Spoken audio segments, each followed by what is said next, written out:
آج کے اس جائزے میں ہم سیدھا ایک ایسی کہانی کے دل میں اترنے والے ہیں جو کمزوری، گہرے صدمات اور پھر وہاں سے اٹھ کر ایک ایٹمی طاقت بننے کا ناقابل یقین سفر ہے۔ یہ صرف تاریخ کے اوراق نہیں ہیں، بلکہ ایک قوم کے زندہ رہنے کے اس بے پناہ عزم کی داستان ہے جو آج بھی آپ کو حیران کر دے گی۔ تو چلیں ذرا تصور کریں 11 ستمبر 1948 کی وہ تاریک اور خوفزدہ کر دینے والی رات۔ بانی پاکستان قائد اعظم محمد علی جناح انتقال کر چکے تھے۔ ذرائع بتاتے ہیں کہ پورے ملک میں ایک کہرام مچا تھا، مساجد میں دعائیں ہو رہی تھیں اور ہر شخص کے ذہن میں مایوسی سے بھرا صرف ایک ہی سوال گونج رہا تھا کہ اب اس نئے ملک کا کیا بنے گا۔ اور یہیں سے شروع ہوتا ہے قائد اعظم کے بعد کا وہ مرحلہ، ایک بالکل نیا اور کٹھن آغاز۔ ذرا اس تضاد کو دیکھیں، ایک طرف ایک نئے آزاد ملک کی پہاڑ جیسی توقعات اور دوسری طرف حقیقت کیا تھی؟ وسائل بالکل نہ ہونے کے برابر، معیشت تباہ حال اور کراچی کے مہاجر کیمپ ہزاروں بے سر و سامان خاندانوں سے بھرے ہوئے، نہ مناسب لباس تھا اور نہ ہی خوراک۔ حالات واقعی بہت سنگین تھے۔ لیکن کمال کی بات یہ ہے کہ ان خون جما دینے والی سرد راتوں میں کھلے آسمان تلے زمین پر سونے کے باوجود اس قوم کا اجتماعی حوصلہ نہیں ٹوٹا۔ لوگ ایک دوسرے کو صرف ایک بات کہہ کر ہمت بندھاتے کہ یہ ملک ہمارے خوابوں کا پاکستان ہے۔ ان الفاظ میں اس نئی ریاست کے لیے چھپی گہری امیدیں آج بھی محسوس کی جا سکتی ہیں۔ اب اگر ہم اس ٹائم لائن پر نظر ڈالیں تو آپ واضح طور پر دیکھ سکتے ہیں کہ 1948 کے ابتدائی دنوں سے لے کر 1971 کی تاریخ تقسیم تک یہ کیسا مسلسل امتحانات کا سفر تھا۔ ہر چند سال بعد ایک نیا اور پہلے سے بڑا تاریخی بحران اس قوم کا منتظر تھا، جو ہمیں لے کر آتا ہے اس قوم کے بالکل پہلے بڑے امتحان اور شہادت کی طرف۔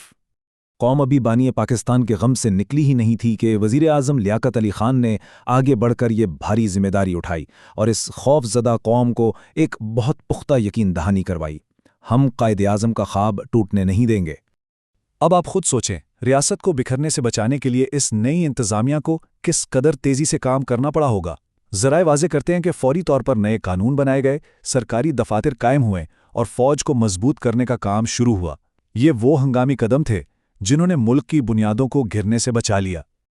اور دوسری طرف سرحدوں پر ایک الگ ہی محاذ گرم تھا۔ 1948 میں کشمیر کے برفانی پہاڑوں پر انتہائی کم اور محدود ہتھیاروں کے ساتھ فوجی بے جگری سے لڑ رہے تھے۔ پیچھے قوم دعائیں کر رہی تھی اور آگے وہ جوان غیر معمولی جذبے کا مظاہرہ کرتے ہوئے اپنی جانیں تک قربان کر رہے تھے۔ لیکن عزم و ہمت کا یہ راستہ اتنا سیدھا نہیں تھا۔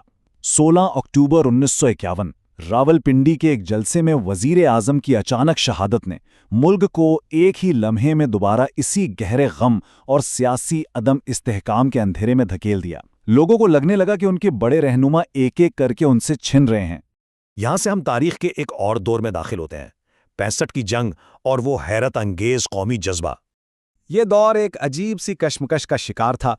آپ کو ایک طرف نئی سڑکیں اور فیکٹریاں بنتی نظر آئیں گی، یعنی مادی ترقی ہو رہی تھی، لیکن دوسری طرف بالکل اسی کے متوازی مارشل لاء کے زیر سایہ سیاسی بے چینی اور اضطراب بھی تیزی سے پروان چڑھ رہا تھا۔ حالات اندر ہی اندر پک رہے تھے۔ اور پھر ستمبر 1965 کا وہ وقت آ گیا جب آسمانوں پر جنگی طیارے گرجنے لگے۔ لیکن اس صورتحال نے کمال کا کام کیا، اس نے پوری قوم کو غیر معمولی طور پر یکجا کر دیا۔ ذرا سوچئے، عام شہری اپنے فوجیوں کے لیے لاہور کی سڑکوں پر نکل آئے، انہیں دودھ اور پھول پیش کیے گئے، ریڈیو پر ترانے اور گھروں میں دعائیں، ایک بے مثال اتحاد تھا۔ مگر بدقسمتی سے تاریخ کا اگلا باب ایک بے حد دردناک سال پر مشتمل ہے: 1971۔ اگر ہم تاریخی حوالوں کو بالکل غیر جانبدارانہ انداز میں دیکھیں تو 1971 دراصل ان بڑھتے ہوئے سیاسی اختلافات اور بگڑتے حالات کا ایک انتہائی المناک انجام تھا۔ یہ وہ جنگ تھی جس نے ملک کو 2 حصوں میں بانٹ دیا اور مشرقی حصہ الگ ہو کر بنگلہ دیش بن گیا۔ اس سانحے نے باقی ماندہ ملک کو ایک گہرے سکتے اور خاموشی میں مبتلا کر دیا۔ اس وقت قوم کا دکھ کتنا گہرا تھا وہ ایک بزرگ کے ان دل خراش الفاظ میں بخوبی قید ہے: ہم نے یہ دن دیکھنے کے لیے قربانیاں نہیں دی تھیں۔ یہ محض ایک جملہ نہیں ہے، یہ دراصل ایک پوری نسل کے ٹوٹتے ہوئے خوابوں اور ماضی کی انمول قربانیوں کا نوحہ ہے۔ لیکن کہانی یہاں ختم نہیں ہوتی، یہاں سے شروع ہوتا ہے ایٹمی طاقت اور بقا کا نیا سفر۔ اتنے بڑے اور گہرے صدمے کے باوجود عوام نے ہار ماننے سے صاف انکار کر دیا۔